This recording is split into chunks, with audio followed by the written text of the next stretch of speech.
Matapos nga ang pagpanaw nitong si Ivan Ronquillo, marami ang nanghihinayang dahil na rin sa pagkitil nito ng sarili niyang buhay matapos ang pagpanaw ni Gina Lima, ang kanyang ex-girlfriend. Sana man lang daw ay inintay ni Ivan ang resulta ng autopsy. Lumalabas kasi na natural death ang ikinamatay nitong si Gina. Sumikip ang dibdib. Lumalabas din na may sakit na hika si Gina. Pero ang mga kaibigan ni Gina katulad ni Valentin Rosales ay nagkalat na nga sa social media ng mensahe na hindi nila palalampasin daw ang ginawa nitong si Ivan Ronquillo dito kay Gina Lima na tila binugbog at iniwan, nagkaroon ng hemorrhage dahilan para ito ay pumanaw. Yan ang version ng mga kaibigan na nagpost din itong si Ivan Ronquillo at mayroon siyang mensahe na ipinabatid doon sa nagkalat ng maling impormasyon. Lunes, nang magkita ang dalawa, pumunta sa kondo nitong si Gina, ang ex-boyfriend na si Ivan. And then sila ay tumuloy sa bahay ni Ivan. Natulog ng maaga at pagdating ng alas 8 ng gabi, paggising nitong si Ivan ay nakita niyang wala ng buhay at itinakbo sa ospital pero dead on arrival na nga si Gina Lima. Dahil sa balitang ito ay tila kinuyog nga itong si Ivan ng mga kaibigan ni Gina at pinagbintangan na ito ang pumaslang sa kanilang kaibigan. Isa na nga itong si Valentin Rosales sa nagpahayag ng kanyang saloobin. Say ng netizen na si Duque Salazar, hindi pala sure sa info pero todo post sa Facebook. Your concern as a friend is valid.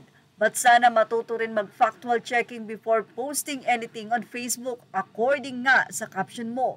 Sa mutual friends mo lang nalaman. Hindi ikaw mismo ang naka-witness, pa-victim ka na naman, tas idamay mo pa ang mga nag-share ng post mo. Samantala, sinagot ito na Valentin Rosales at sinabing, Duque Salazar, ba't mo shinare ang post ko? Ikaw ba ang nag-factual checking ka din bago mo i-share ang post ko? Bago mo tanungin na ganyan, tanungin mo din ang sarili mo. Pare-parehas lang tayong tao dito at nagkamali.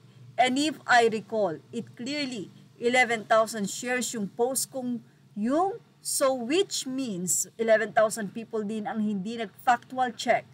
I was driven by emotions kaya na-post ko yon and it was amplified by the insinuations of our mutual friends. Nakita mo din sana yung mga convo ng ABS and GMA na humihingi sa akin ng statement pero hindi ko in-entertain dahil nga I know na wala pang factual details, info, so please stop.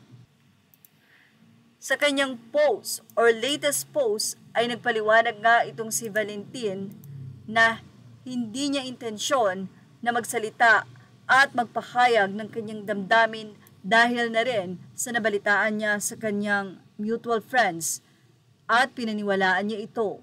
Ang sinisisi niya ay ang mga taong naniwala at nagpakalat din ito at shinare ang kanyang naging post kaya naman ito ay kumalat sa social media. Kaya naman say ng isang netizen, OMG, this is why we should always look at both sides of a story. We never know if someone is a victim of fake news. Never cloud your judgment by seeing only one side. Sa ngayon ay tahimik ang family, both side, kung magsasampa ba ng kaso ang pamilya ni Ronquillo sa mga malilisyosong pagbibintang sa kanilang anak sa pagpanaw ni Gina Lima. At yan ang ating showbiz now update. Thank you for watching. Images are all credit to the rightful owners. Please like, share, and subscribe.